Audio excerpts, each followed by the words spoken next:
सीधे लिए चलते हैं रांची, जहां बीजेपी प्रदेश अध्यक्ष दीपक प्रकाश इस वक्त प्रेस कॉन्फ्रेंस कर रहे हैं। हम सब कोई जानते हैं कि उस नियोजन नीति में दो चीजों पर पूरे झारखंड की जनता और भारतीय जनता पार्टी को आपत्ति थी। हिंदी इस देश का मस्तक है, राष्ट्रभाषा है और राज्य की भी भाषा है। और अगर भाषाई आधार पर सेंसस की बात मैं करूं तो 2001 में 57% लोग इस राज्य में हिंदी बोलने वाले थे और 2001 में उर्दू मात्र 8.6% लोग बोलते। 2011 की बात हम करें भाषाई सेंसस के आधार पर, ये जनाब फूल की खेती करके 1 एकड़ में 1 साल के 30 लाख तक कमा रहे हैं। आपको भी ये करना है तो फ्रीडम ऐप को अभी डाउनलोड कीजिए। तो 62% लोग हिंदी बोलते हैं इस प्रदेश में और मात्र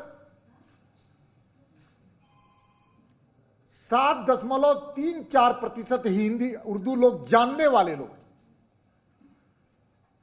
और हम सब कोई जानते हैं देश की एक संवैधानिक रचना है भाषाओं के बारे में। हिंदी को शेड्यूल एरिया में रखा गया है, शेड्यूल एरिया में रखा गया है। लेकिन इनकी नीति क्या थी? इनकी नीति थी और इनके नियत में खोट था। तुष्टीकरण की राजनीति के तहत परीक्षाओं में हिंदी को बाहर करने का काम किया और उर्दू को उस पर लादने का काम किया। उर्दू पर मेरा कोई आपत्ति नहीं है, भाषाई विवाद मैं करना नहीं चाहता। मैं कुछ तुष्टीकरण की राजनीति पर भारतीय जनता पार्टी विश्वास भी नहीं करता है। लेकिन हिंदी इस देश का मस्तक है। लेकिन झारखंड की सरकार ने अपने नियोजन नीति के माध्यम से हिंदी के मस्तक को नीचे करने का काम किया था। अंग्रेजी जो संपर्क भाषा है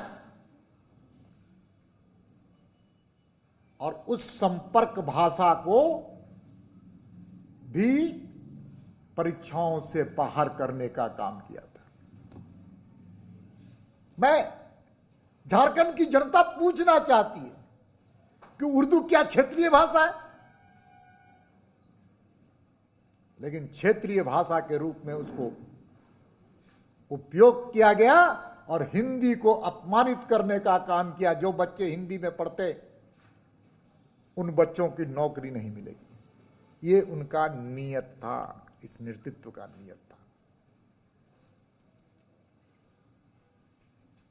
हम चाहते हैं कि हो मुंडारी, संथाली भाषाओं का यहां पर सबसे ज्यादा प्रचार हो, प्रसार हो, नौकरी में उसका प्रावधान हो।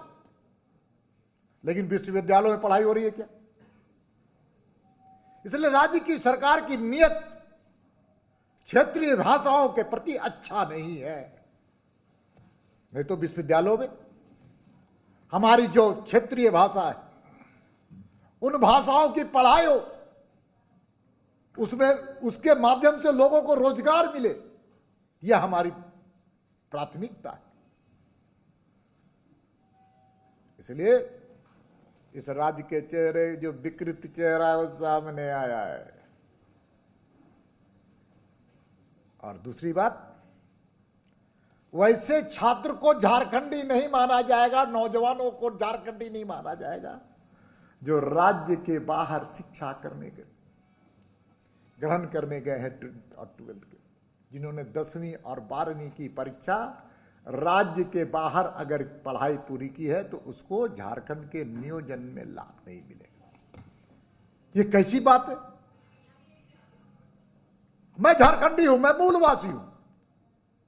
अगर मेरा बच्चा मेधावी है, मेधावी के कारण जेएनयू, दिल्ली यूनिवर्सिटी या भारत के आईएमए में जाके पढ़ना जाता है, लेकिन लौट कर आएगा तो झारखंडी नहीं कहलाएगा। ये कौन सी दोहरी नीति थी? और भारतीय जनता पार्टी ने लगातार इसके खिलाफ संघर्ष किया था। और इस संघर्ष सड़क से लेकर हम सब लोगों ने सदन में किया।